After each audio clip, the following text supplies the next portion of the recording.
Thank you, Bobby. And I'm Sergio Aguilar Gaxiola, a co-chair of this work group. And I'm participating from Sacramento, California, the land of the Nisenan and indigenous people of California, from the Yuba River and American River watersheds in Northern California and the California Central Valley. I do thank our organizing committee and all of you who participated in this important meeting and who also shared your valuable comments in the chat.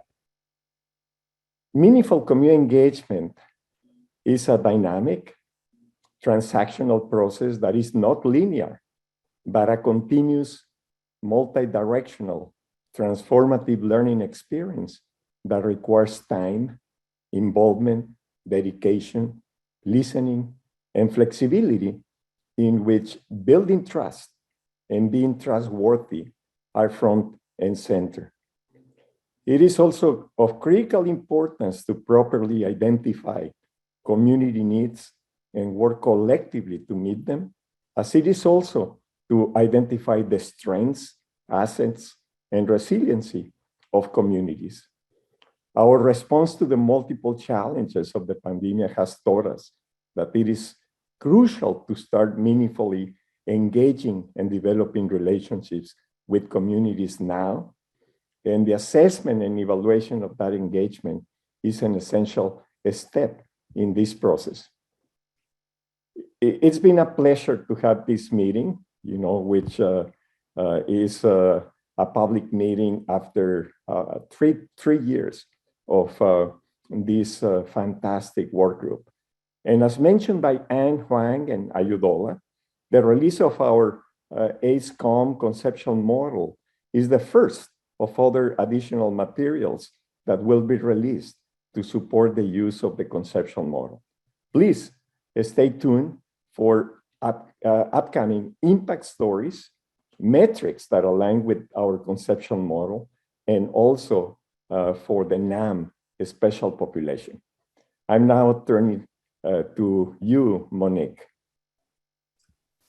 Thank you so much, Sergio, and hello, everyone. I'm joining you today from Jenkintown, Pennsylvania, the land of the Lenni Lenape. I'm Monique Shaw, a program officer at the Robert Wood Johnson Foundation.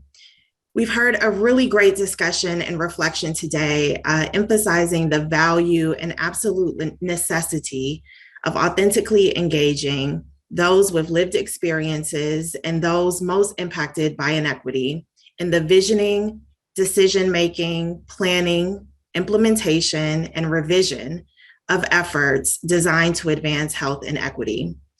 Building upon and sustaining community engagement requires a paradigm shift and bold and innovative approaches that disrupt traditional models of engagement, where community voice is prioritized, the agency of community members is increased, trust is earned, and the partnerships and alliances strengthened. As we heard today, the use of the conceptual model for community engagement, when applied to specific community context and with intentionality around processes and action, can lead us to outcomes that promote equity and justice.